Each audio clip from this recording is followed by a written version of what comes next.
Hey, good afternoon. So if I have a gapped double-stranded DNA, can I make messenger RNA from that? Eventually. Spoken like a lawyer. Not directly though, right? How about double-stranded RNA? Can you make mRNA directly? Can you translate double-stranded RNA? No. How about negative strand RNA? Positive? Is all Plusstrand RNA mRNA? Guys, listen to me. This is great. Okay. Those are the kind of things you need to know to do well in the exam. Coming up next week, is that right? All right, today we're going to talk about how you make RNA. So last time we talked about getting into a cell. And now the next thing that has to happen, well, depending on the virus, it could be translation, so not really taking things in order. We're going to talk about nucleic acid synthesis first. So among the RNA viruses, what do you think? Are there any of them which immediately upon entering the cell engage in RNA synthesis, as opposed to being translated directly? Okay. Are there any RNA viruses immediately, as soon as the genome gets in the cell, that engage in RNA synthesis? Did you say yes? You'd have a 50% chance of being right.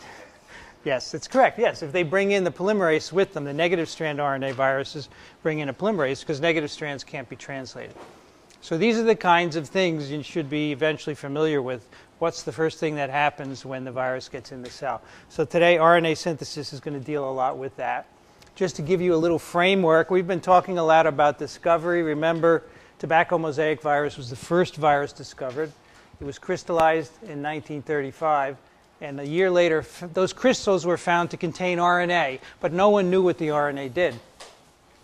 1944, DNA, genetic material in bacteria. The Hershey-Chase experiment in 1952 that showed that DNA of a phage was the genetic material, the structure of DNA, was solved in 1953. And then 1956, the nucleic acid of tobacco mosaic virus shown to be infectious, the first time that was done for RNA. By 1959, a lot of RNA viruses were discovered, and then as soon as that happened, people started to study how this RNA replicated. All right. So today we're going to look at the problem of how to replicate RNAs and to produce mRNA from them. And there are two requirements here. If you start with a viral genome, you have to copy it from end to end without losing any sequence. Because if you lose sequence, then you're going to lose genetic information and eventually the virus is dead.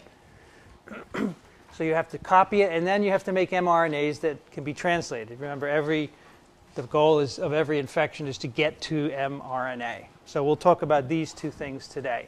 And the viruses we will be talking about are the ones with RNA genomes, with the exception of the retroviruses. That'll be a separate lecture entirely for this reverse transcription step.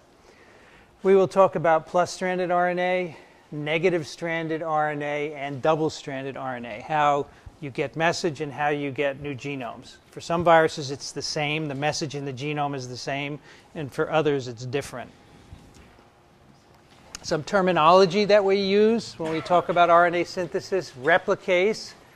That is an enzyme used to copy the genome to make more genomes. So the name tells you replicating, replicase. Transcriptase, an enzyme that produces mRNA. Transcription is the process of copying DNA into RNA. So we're not going to talk about transcription today, technically. Dr. Silverstein will do that another time. And a promoter is also something having to do with copying DNA into RNA. It's a sequence that controls transcription. Many people use transcription and promoter to describe RNA viruses. I don't like that. It's not really correct because these were terms derived by defining studies with DNA. Now the first RNA polymerases, get this off here. The first RNA polymerases were discovered in an experiment like this. And so what was done here is this is very old, early 60s. They infected cells with poliovirus. And then at different times after infection, you can see hours down here, they took a little bit of the cells and they assayed for virus by a plaque assay, which you know how to do. And that's the dotted line here. So you can see there's a little eclipse phase when there's no infectivity, and then there's production of virus, and eventually it peaks within 6 hours, so very quick infection. And at the same time, they took duplicate samples of these infected cells, and at each time point, they cracked open the cells, spun out the nuclei, and then added a radioactive precursor, probably UTP. It's not shown here. Tritium UTP, and then measure the incorporation of that radioactive precursor into RNA. And that's what's shown here. And they call that RNA polymerase activity counts per milligram of protein. So you can see, paralleling the increase in virus, you have an increase in the production of RNA. Now, this doesn't tell you it's viral. It doesn't distinguish, because all you're adding is radioactive precursors to the infected cell. But when they add a drug called actinomycin D, which is known to inhibit the production of RNA from DNA templates, so it's an inhibitor of the cellular DNA-dependent RNA polymerase, that has no effect on this viral RNA synthesis, on this RNA synthesis. So that was one of the clues that this is a virus-specific induction of RNA synthesis. So this was how polymerases were first identified by this assay. That is, you incubate an extract with NTPs, labeled NTPs, and show that it's actinomycin resistant. That was the first clue that it was not cellular. Eventually, polymerases were found in the virions of RNA of negative strand viruses. Now, the experiment I showed you was done with polio, which is a Plusstrand virus. There's no polymerase in the virion. So it was hard for them to identify the activity except in infected cells. But the negative strand viruses package the polymerase right in the virion. So it's very easy to purify the virions and do a polymerase assay right on those. So that's what this is. Eventually, when we were able to sequence the genomes of these viruses, we could look at the sequences of all the proteins, and we found that there is a signature for RNA polymerases. And the 3 amino acid GDD is a signature for certain kinds of RNA polymerases, and they would see that in the protein and say, aha, this could be an RNA polymerase. And then eventually they could express the proteins in cells and show that they have polymerase activity. And now today we have crystal structures of many of these viral RNA polymerases, which I will show you. The template in these RNA viruses varies. Negative stranded RNA genomes are typically coated with proteins. And that's because they're ready to do RNA synthesis upon entry. The polymerase is in the virion, and any other accessory proteins that the polymerase needs. Plusstrand RNA virus genomes tend to be naked, with a couple of exceptions. The retroviruses are not. They have to have reverse transcriptase in there and a few other proteins. And the coronaviruses also have a lot of proteins attached to the RNA. We're not sure why that is. It may be to protect the RNA or something else. These are naked because they have to be translated initially. The double-stranded RNA genomes, remember, they can't be copied into mRNA by the cell. The virion has to, the virus particle has to bring in its own polymerase. So it's an example, which is a reiteration of what we've been through before, how viral RNA can be bound by protein. And this was VSV, a rhabdovirus, where the RNA is shown as a yellow line. And the subunit is the N protein. And this is attached to the RNA in helical symmetry. This is an example of a virus whose nucleocapsid is of helical symmetry, one capsid protein interacting with each of its neighbors identically and also interacting with the RNA to find that. So that's an example of what I mean by the RNA is bound to proteins. This is a virus, of course, that needs to have a polymerase in the capsid. And in addition to that, this N protein is important for that process. Besides having proteins bound to the RNA, many of these RNAs have extensive secondary and tertiary structures. And some of these are shown here. These are typically called stem loop structures, where the RNA folds on itself in base pairs because of complementarity. So you have base paired regions and loops, and these can form extensively folded structures like this, and they have various permutations, like a bulge loop, an interior loop, and so forth. And these have roles in many processes, not only RNA synthesis, but translation as well. There's also a structure called a pseudoknot, which is right here. And this is formed when the bases in a loop of a stem loop base pair downstream, and it folds in such a way that it looks like a knot structurally, and that's why, but it's not actually a knot, so that's why it's called a pseudoknot. And these have very interesting regulatory roles, some of which we'll explore later on. Now, the rules for making RNA are pretty much the same as for making DNA. So if you've studied DNA replication before, you pretty much get the picture. RNA synthesis begins and ends at very specific plates on the template. RNA-dependent RNA polymerase can either initiate de novo, which means without any primer, or with a primer, depends on the polymerase. Cellular DNA-dependent RNA polymerase, the enzyme that makes mRNA, initiates synthesis without a primer. It initiates de novo synthesis. In addition to the RNA-dependent RNA polymerase, other cell proteins or viral proteins are probably needed for synthesis. And the actual synthesis is directed by the template, of course, in almost all cases. There's one exception, which we'll look at later. You incorporate NTPs, nucleoside triphosphates, and the newly synthesized strand is made in a 5' to 3' direction. There's also, as I mentioned, there's also an example of non-templated RNA synthesis in some viruses, which we'll look at the end. So here are some examples of both de novo and primer-dependent initiation. So here is an example of initiation at the 3' end of an RNA. And the RNA polymerase simply begins adding triphosphates as needed, complementary here, without a primer. So that's what we mean by de novo initiation. There's another example of that shown here, where the first base is actually a capped base. That is, it has a cap structure, very much like the cap on the 5' ends of mRNA. And this is used to initiate synthesis. And in this case, the polymerase actually initiates internally, and then the product, once made, slips back a little to rebase pair. And in this case, probably the polymerase can't begin at the end, so it begins internally. But the sequence here is repeated, so you can see when it slips back, it base pairs perfectly. There's some examples of primer-dependent initiation shown here. 2 different primers. You can see these are just short sequences, can be 5 or 10 nucleotides long. In this case, it's a protein-linked primer, and in this case, a primer linked to a cap. And again, these are polymerases that need a primer. They can't synthesize de novo. Yes? 2 things. One, when the slip back, when there's the slip back, the last 2 bases are correctly matched. You have an A matched with an A and a C matched with an A. Mm-hmm. Correct. That's the correct observation. What's the question? How does that work? Why isn't that just wrong? Wrong by the base pairing rules, sure, but it works.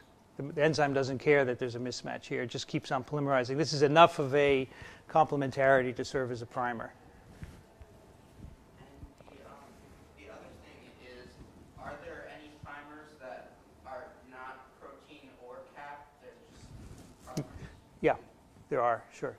These happen to be 2 interesting examples that we'll be talking about. So RNA synthesis is very much like DNA.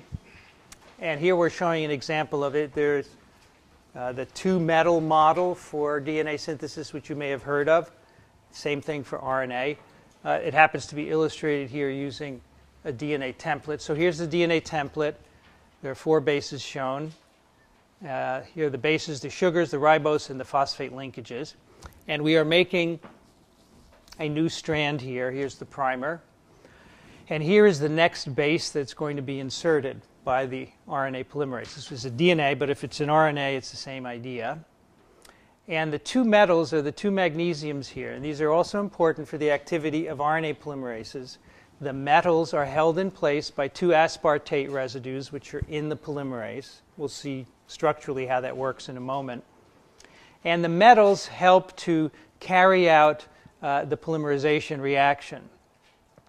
So, for example, this metal interacts with the oxygen in this ribose. It actually removes the hydrogen and makes the oxygen carry out a nucleophilic attack on this phosphate here, which is the proximal phosphate on the new base to be added.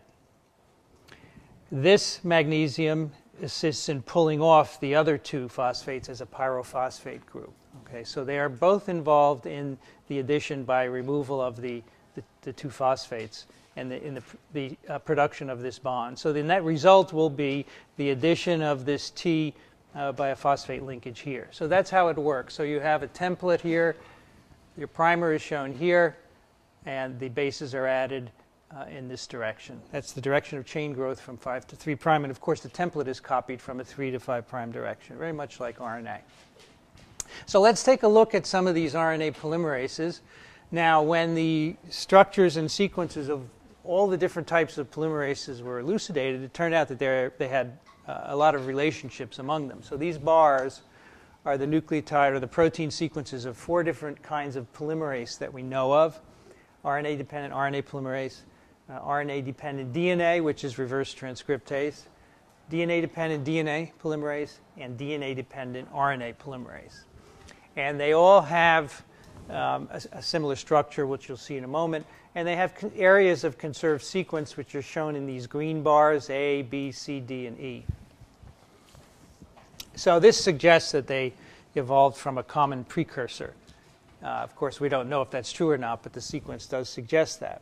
Now, there are a couple of things that are important here, in addition to the homologies, and you'll see why these areas are homologous in a moment. They're the core of the polymerase. In this C region here lies the GDD sequence, the GLI-ASP-ASP, which initially was used as a signature to say this protein could be an RNA polymerase. So that's, in all Plusstrand RNA viruses, you have GDD in the polymerase.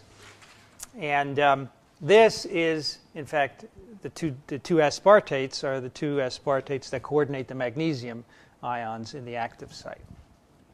It's slightly different in reverse transcriptase and in the polymerases of segmented negative strand viruses. It's just an ASP and an ASP, and it's different in other viruses as well. So the details are not important. It's just the point is that there are some signatures in these enzymes that are part of the active site that can be used to identify them. So let's look at the structure of an RNA-dependent RNA polymerase. This is the structure of poliovirus polymerase. Here on the top, a ribbon structure. On the bottom is that alignment, again, of the 4 different types of polymerase protein. So now you can see that these A, B, C, D regions correspond to specific areas. Here's the A region right here in red. This is right in the active site. So these polymerases all look like right hands with a fingers and thumb domain, and then the palm is the active site where the polymerization occurs. So here's the active site, or the palm. So the A motif conserved in all these polymerases is part of the active site. So is the C motif right here. You can see, in fact, these are the ASP-ASP residues that coordinate the magnesium ions. And here is an interesting view of the polyRNA polymerase, which tells us how the polymerase discriminates between NTPs and dNTPs. Remember, to make RNA, it uses NTPs, ribonucleic acid triphosphates, and it will not accept dNTPs. And the reason is right here. This is a close-up view of the active site. You remember there were red, yellow, and green residues in the active site of this polymerase. And you can see there is hydrogen bonding between this hydrogen here and this aspartate here, D238. Again, these two yellow aspartates are the metal coordinating aspartates, the magnesium coordinating. And this is another aspartate in the active site that allows discrimination of NTPs from dNTPs. So in DNA, this is a deoxy, and isn't able to base pair with this aspartate. Only the NTPs can base pair, and that's why they're preferentially used. So it's a nice way that having the structure tells you a lot about the substrate of the enzyme. This is a view of an RNA polymerase of a related virus related to polio bound to primer and template and a new base about to be inserted. So here is the front of the molecule has been cut away here, so you can see the interior. This is the palm domain here.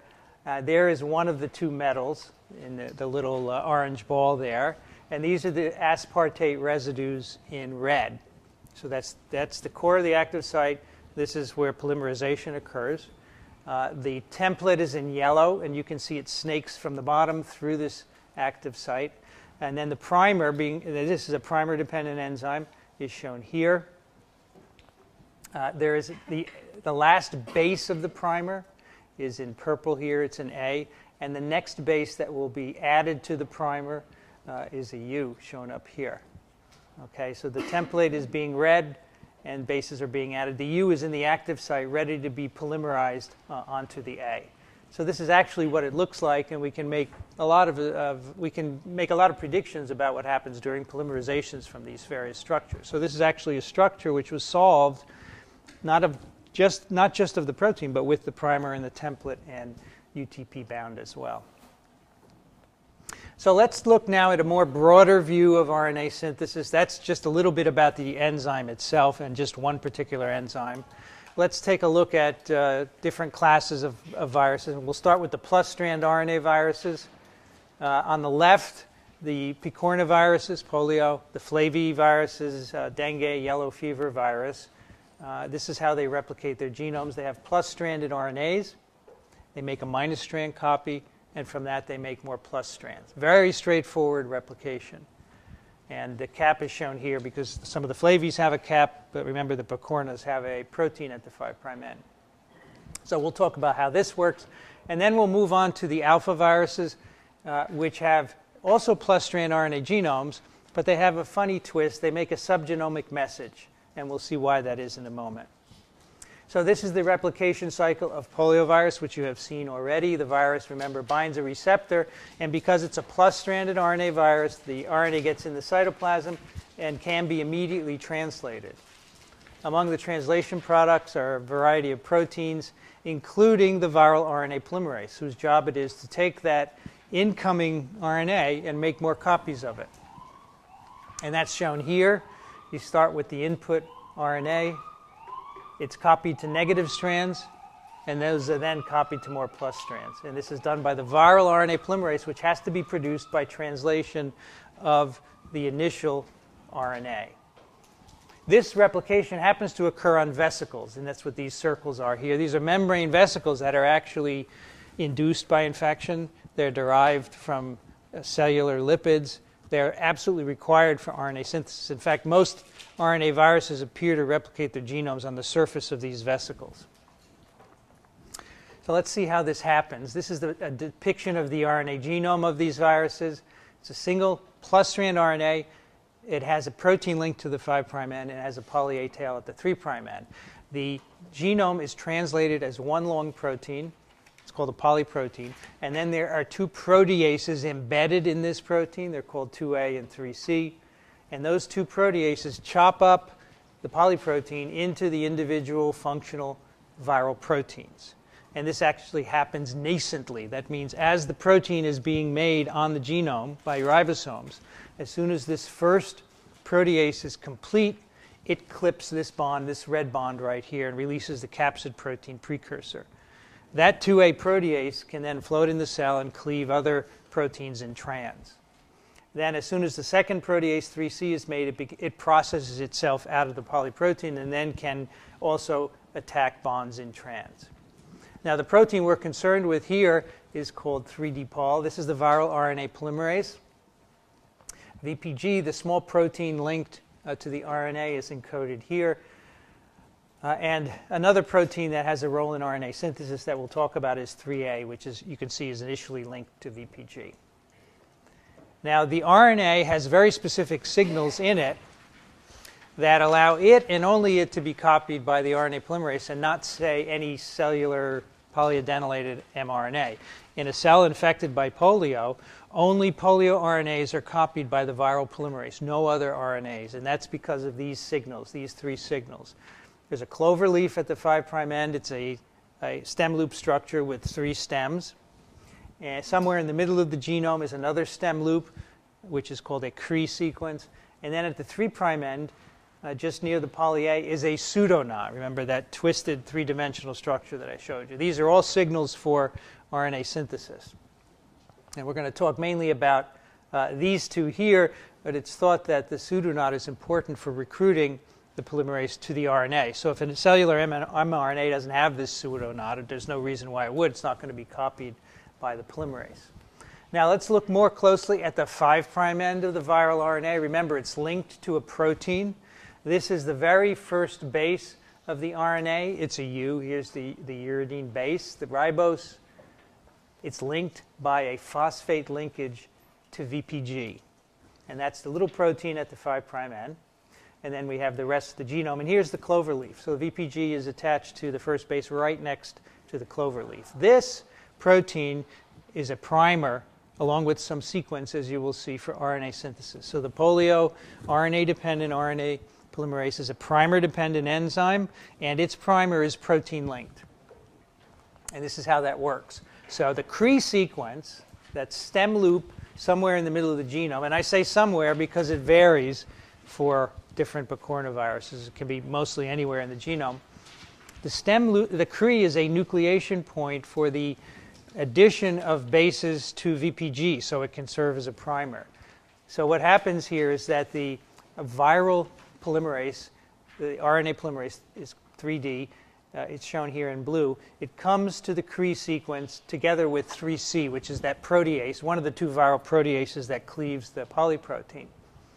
2 of these molecules bind the Cre sequence, and then a third molecule in the form of just a polymerase, which is 3D, comes in, and then finally VPG comes in, and then the polymerase here adds U residues to the VPG. So this is called uridylation. It's simply linking U to the VPG, and it's using as a template A residues in the loop here of the Cre sequence.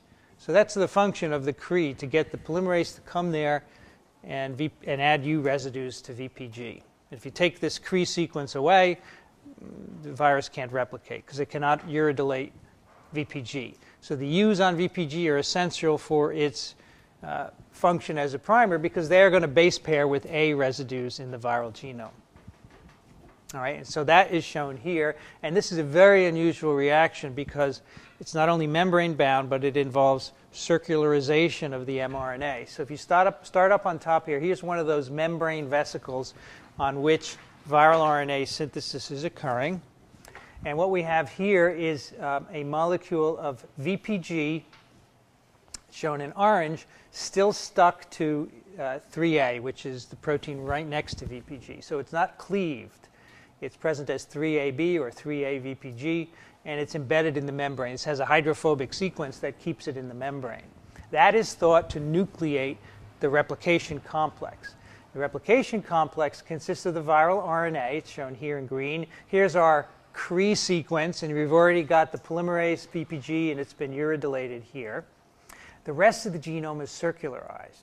Okay, so what happens is the genome is brought to the membrane by this 5' clover leaf. And the clover leaf is binding a couple of proteins. It's binding this cellular protein called PCBP. And it's thought that that is important for the interaction of this whole complex with the membrane. And it is also binding PABP, PolyA binding protein. PolyA binding protein is actually binding PBCP. It's not shown here. And that circularizes the RNA because PolyA binding protein, of course, binds the PolyA sequence at the 3' end of the genome. So you have a circular RNA. And this is absolutely essential for RNA synthesis. What happens next is that this VPG-UU acts as a primer here, so it has to be transferred from the Cre sequence to the 3' end. And it gets transferred along with that molecule of the polymerase, 3D, you can see here, and it begins to elongate on the 3' end. And that's the initiation step. It's membrane bound, dependent on circularization. and then the polymerase just chugs along and makes a negative strand copy of the RNA. And we think that a similar procedure works to copy the other strand back into plus strands. So we have a couple of unusual features. We have protein priming, we have circularization of the template, and the whole thing is linked to the membrane. Okay. Now these vesicles in cells on which all this occurs are shown here in the bottom. This is an electron micrograph of a cell infected with polio. You see the cytoplasm is full of these double membraned vesicles. These little black dots, by the way, are virus particles. This is rather late in infection, so you can see the virus particles. These are thought to be derived by autophagy. Autophagy, you may know, is a process of cells responding to stress, by which autophagic vesicles block off certain areas of the cytoplasm for recycling. The virus is thought to induce autophagy and then use the vesicles to replicate its RNA on. So here's an uninfected cell at the top. You see normal cytoplasm with ER and Golgi. After a few hours, the ER and Golgi are gone, and the cytoplasm is filled with these double membrane vesicles, and that's where the RNA replicates. This is probably happening with all plus-strand RNA viruses, that they replicate their genomes on these vesicles. We're not sure why. Maybe it's a matter of having a surface on which the reaction to occur. It may be more efficient there than in solution. All right, so that's the replication scheme for the picornaviruses, similar for flavies as well. Let's move over to the alpha viruses, which have this unusual scheme. We'll first look at the replication cycle. Now, the alpha viruses, you may remember from last time, when they come in the cell by endocytosis, the fusion of the viral and endocytic membranes exposes the capsid, but it stays intact. Remember, the ribosomes then come and break the capsid apart.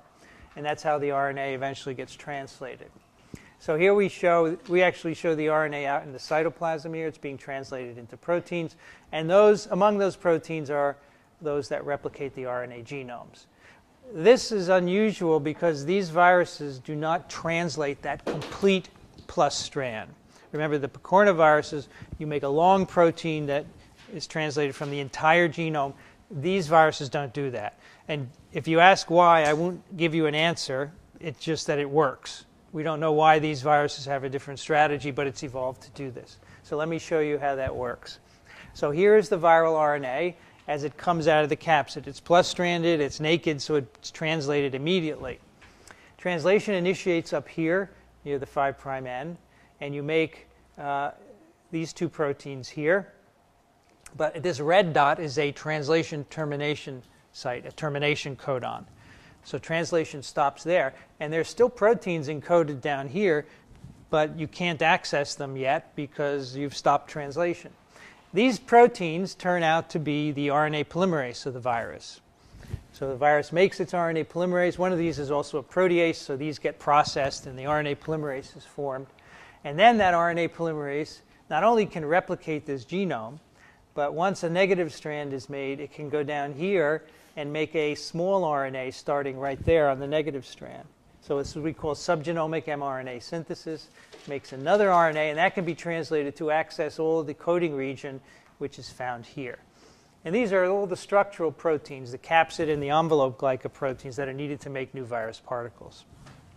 Again, I don't know why this occurs this way, why this virus doesn't just make a long protein and cleave it, but it works, and so it's evolved and it's been successful.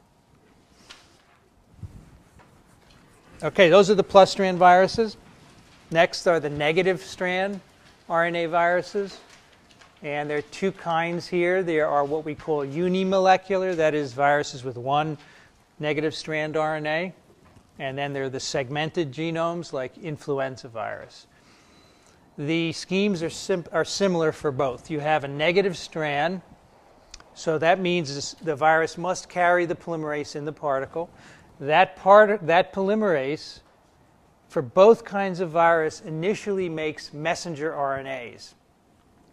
And you will see that these are different from complete copies of the genome. These messenger RNAs are shown here.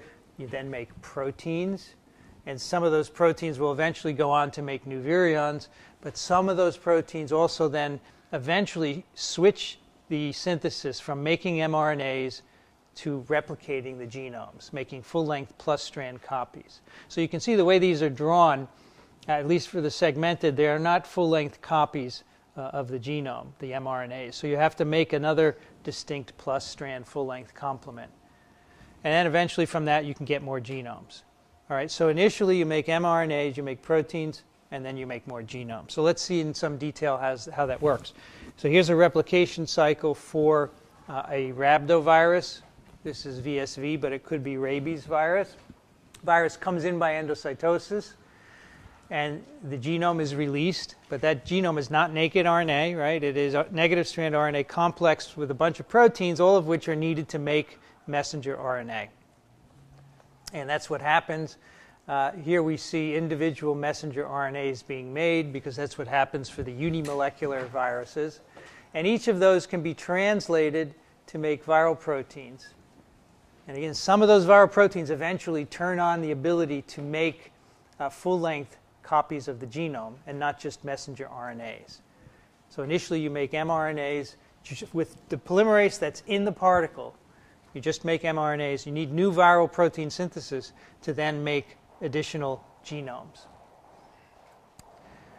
So here's an illustration of how these individual mRNAs line up on the negative strand RNA. So once again, we're using VSV as a prototype. It's an enveloped virus with a helical genome, helical nucleocapsid.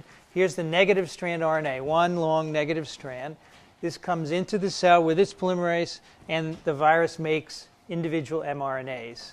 1, 2, 3, 4, 5 mRNAs. Each of them encode a different protein, and then it makes a leader RNA, which has other functions as well.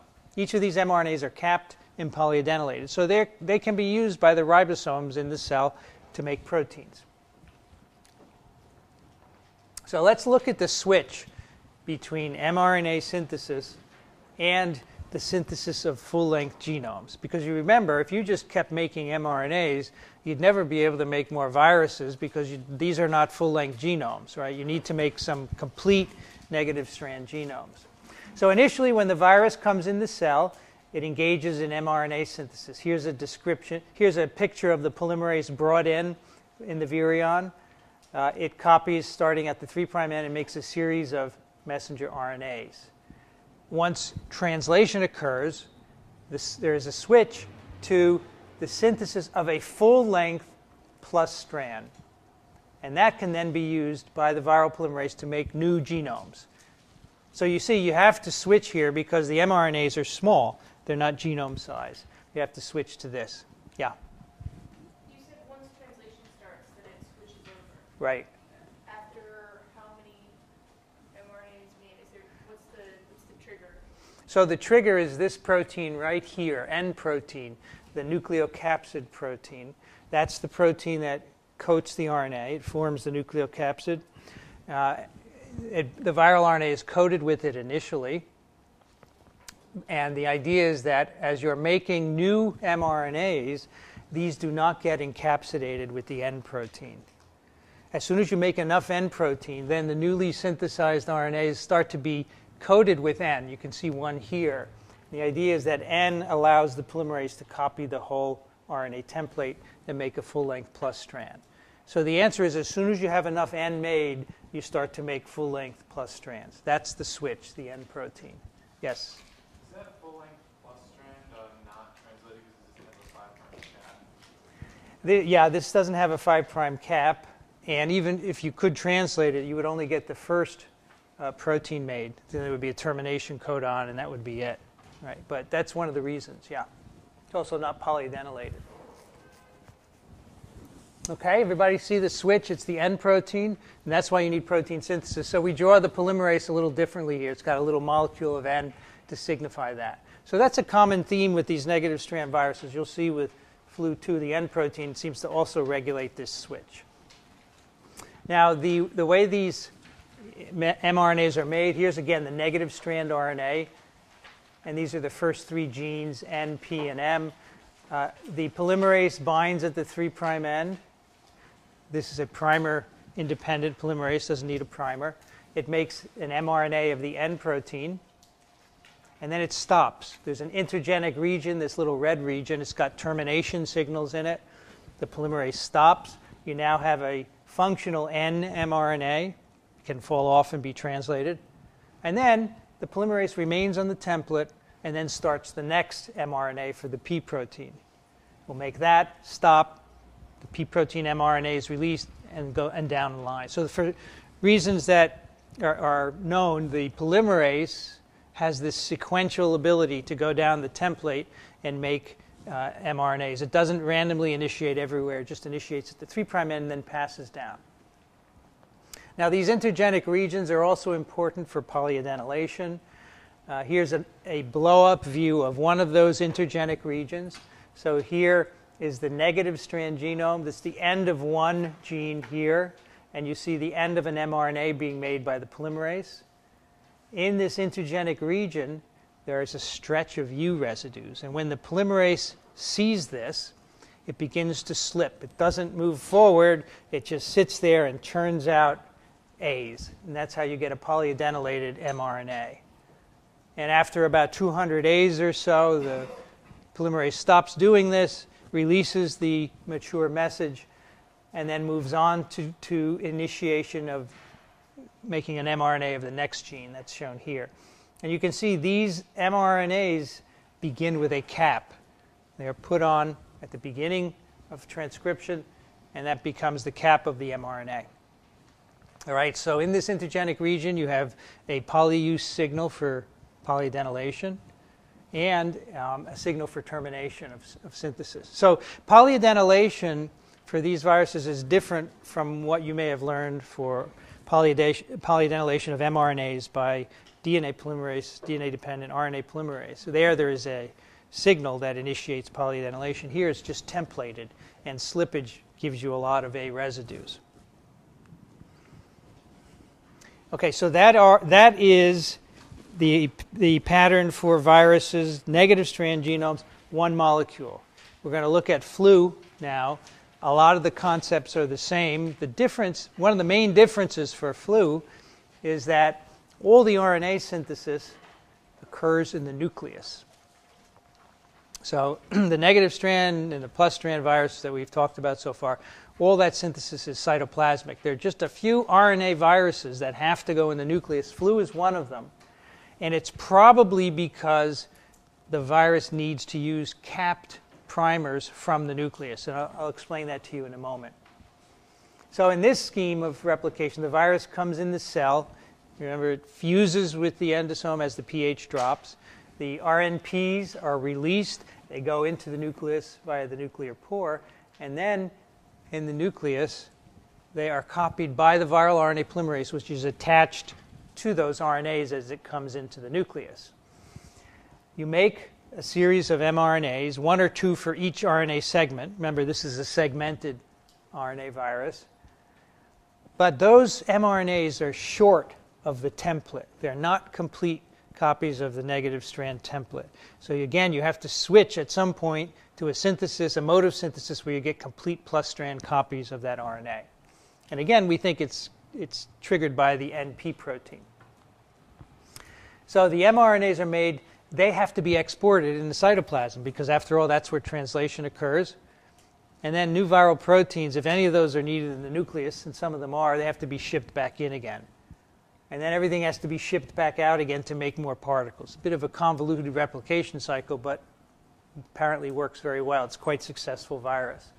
All right, so the key here is nuclear replication. So let's look at that a little bit further. This is a schematic of the virion and the genome. Remember, these are envelope negative strand particles. The genome is segmented.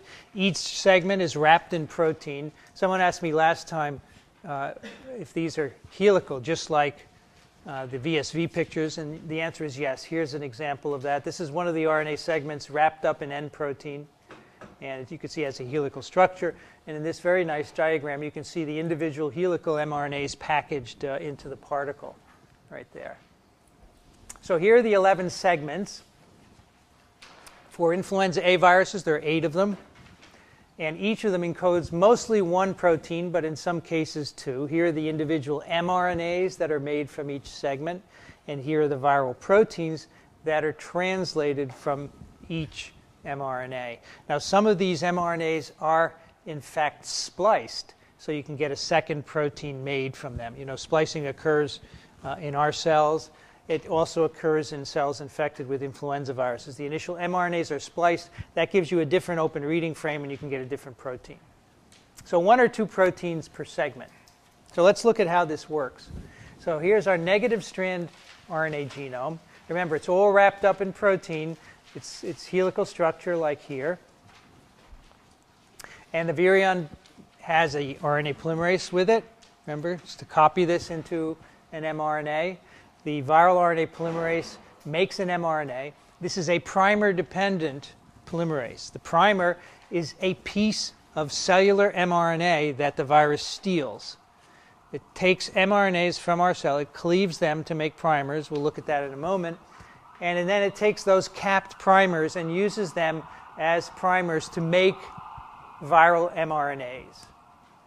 So every influenza virus mRNA at its 5' end has 10 to 13 bases of host sequence. It's just random sequence, doesn't matter what it is, but it has a cap. And so that's why this virus has to go in the nucleus, so it can get these capped mRNAs from the RNAs as they're produced in the cell. So that gives you a messenger RNA. This is polyadenylated. It falls short of the 5' end of the genome. It's not a complete copy, so there has to be a separate process to make complete plus strands, and that's shown here. And again, we think as soon as there is enough NP protein made by translation of one of these viral RNAs, that switches from mRNA synthesis to getting full-length genomes. The NPs bind the product as it's made and helps it to elongate the full length of the negative strand. So these are not capped, and they are not polyadenylated. These are going to be simply used to make negative strand copies, which then go in the new virus particles. All right, so again, a switch at some point from messenger RNA to full-length plus strand synthesis mediated by this NP protein. Okay, everybody okay so far? All right, let's look a little bit at this priming step. So I said the primer for these enzymes, the influenza polymerase, is a capped mRNA. So what the virus does, there's an enzyme in the particle, an endonuclease, that just grabs a messenger RNA from the cell. So this gray bar is a cellular messenger RNA. This is the structure of the cap group, and this is the mRNA itself. And the virus endonuclease cleaves this about 13 bases from the cap. It just takes any mRNA it can find, cleaves it, and then it takes that RNA that short RNA that it's made and uses it as a primer. So here's the 3' end of one of the negative strand RNAs. Virus polymerase uses this as a primer to start synthesizing a copy. Now you see there's not a lot of complementarity here. There's one base right here, but it works. And now you have an mRNA made which has at its 5' end a sequence from your mRNAs in your cells. So we call this cap snatching because we're snatching a cap plus a primer from host mRNAs. And that's all done by the viral polymerase plus its endonuclease, which is all in the virus particle. And that is why the virus has to replicate in the nucleus. One final aspect of influenza virus synthesis, and that is how the PolyA is added. So you remember, for the other viruses, the negative strand viruses with one genome piece, the PolyA is added intergenically when the polymerase reaches that polyU sequence and it starts to chatter and make polyAs. Similar thing here with the flu polymerase. So here's a model. Here's the flu RNA-dependent RNA polymerase, 3 subunits. And what we have here is one of the viral RNAs bound to the enzyme, and here's the active site of the enzyme right here. We think that the 5' end of the viral RNAs bind the polymerase here, and then they come around to be polymerized over here. And what happens is that the plus strand is made. It's already partially made here. It would have started at the 3' end. The 3' end is moving past the active site. So often, usually we think of polymerases moving down the genome. But here, the polymerase is stationary, and we're threading the template through the active site. And as we do that, we're making the plus strand. Well, you can see eventually, if the 5' end is latched onto this enzyme, eventually you can't pull the template through anymore. And when that happens, there's a series of U's opposed to the active site. So the template stops because it can't go anymore, and the polymerase just keeps churning out A's, which are complementary to the U's, and that's how these get polyadenylated. And eventually, the reaches at a certain length, 200 or so of A residues, and the mRNA is released. So that's how polyadenylation occurs. So again, it's encoded in the genome. It's not put on by a signal. There's a stretch of U's, and you have stuttering, as we call it. Yes? Is this the polyadenylation might be necessary for releasing the mRNA from the minus strand? Because the AU interaction is weaker. So the question is, could the PolyA be involved in the release of the message from the complex? Yeah, sure. It reaches a certain length maybe, and it's released. We actually don't know what the mechanism, but that's plausible. Yeah. Okay, so that's the negative strand. We have one more set of viruses to go through. That's the double-stranded RNA viruses, shown here. Plus and minus strand, these are the reoviruses. The plus strand is capped, so it could be a message, but it's not accessible in the virion because it's double-stranded. So these viruses bring in with the particle an RNA polymerase. When they first enter cells, as you will see, the polymerase makes an mRNA from the negative strand in this duplex. And it can make many mRNAs from each segment. And these, of course, go on to make protein. At some point, maybe later in replication, when there are sufficient capsid components present, some of these mRNAs become encapsulated. They're wrapped in protein. And within that capsid is RNA polymerase, the viral RNA polymerase. And then the polymerase just makes it double-stranded. Okay? Yes? I know this sort of stretches the definition of plus and minus strand, but would there ever be a situation where both strands each have some sort of protein encoded on them? Yeah. So We talked about that a few lectures ago. Do you remember ambisense?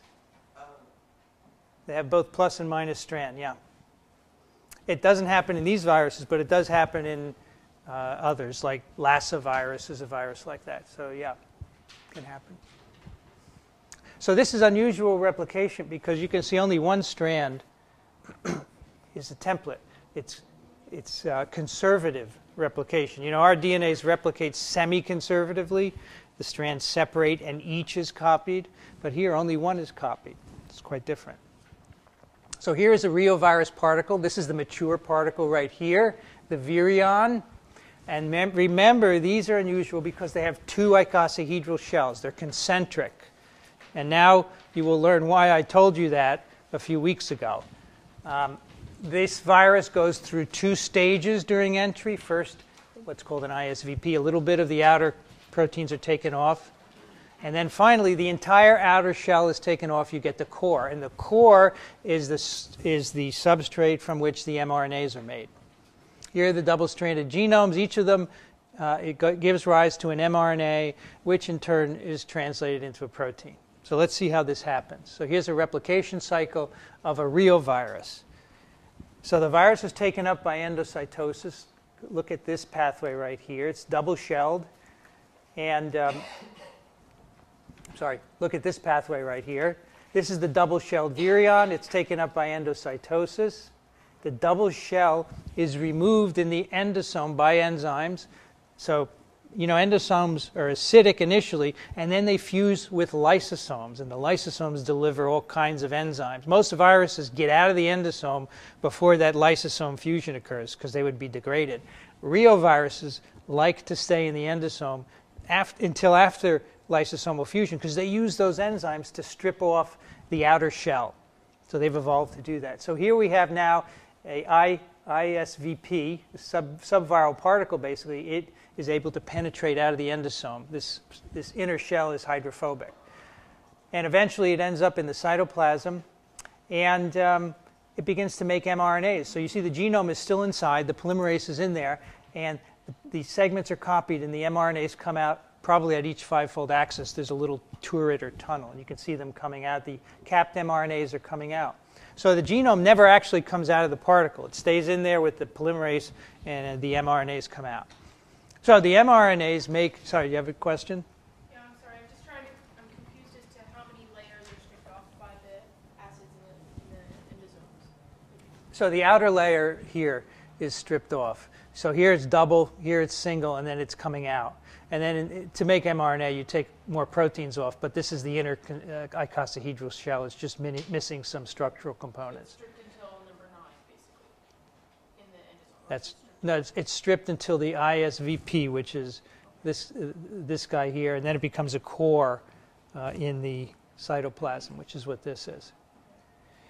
And there, in your intestine, we think that we ingest these viruses and they go through your digestive tract, and we think that some of this processing can also be done by digestive enzymes. And so there's some idea that if you made an ISVP in your intestine, it could penetrate right through the plasma membrane because it has hydrophobic properties. So that's what this is right here. So the mRNAs are produced from these subviral particles here, and eventually they're made into protein, and then you get new particles assembled. So you can start making a particle, and then these eventually will start making more mRNAs as well, and they can go through this cycle. Eventually they're matured, and new virions come out. So an mRNA, a protein, a capsid forms around the mRNAs, and then these mRNAs are duplicated, and then the capsid is finished. All right? So that's why it's got this double shell structure, so it can do all of this. Now, this is a structure of some of these reoviruses in the act of making mRNA. So what they've done here is they've stripped off the outer shell, and they've added NTPs, and then they did cryo-EM reconstruction of what's happening. And what you see is that there are mRNAs made, and they snake through this structure to come out. So this is an mRNA emerging from the particle. These are two different views. This is the turret at each 5-fold axis of symmetry. All right, so the idea is that below each 5-fold axis, there's a molecule of RNA polymerase sitting, and it's copying a segment and making mRNA. So there are 12 5-fold axes of symmetry in an icosahedron, and no virus has more than 12 segments of RNA, and that's probably why. Probably there's one segment at each 5-fold axis, and you can't have more than 12 because there aren't any more axes to accommodate them. So right beneath here, there would be an RNA polymerase. So as I said, this is conservative replication. So your DNA is replicated semi-conservatively. Each strand is denatured, and each duplex is denatured, and then each strand is copied. But Rio is different. Remember, it makes an mRNA from the duplex and then copies that again. So that's conservative replication. And this is not, this doesn't occur because it's double-stranded. There are phages with double-stranded genomes which have semi-conservative replication schemes. It probably has something to do with the nature of the capsid. So we've talked about RNA synthesis so far as a means of making mRNAs and making new genomes. But I also want to introduce the idea that this process is an enormous source of diversity. We're going to be talking later on about evolution, and that depends on your understanding this. So all nucleic acid polymerases, as you know, make mistakes. In fact, they have evolved to make mistakes. It's a source of diversity. The RNA-dependent RNA polymerases do not correct their errors. DNA-dependent DNA polymerases have proofreading mechanisms, but RNA polymerases do not. And as a consequence, they have very high error frequencies, 1 misincorporation per 1,000 or 10,000 nucleotides polymerized. So just think, if you have a virus genome, 10 kb virus genome, you can have 1 to 10 mutations every time the polymerase copies it.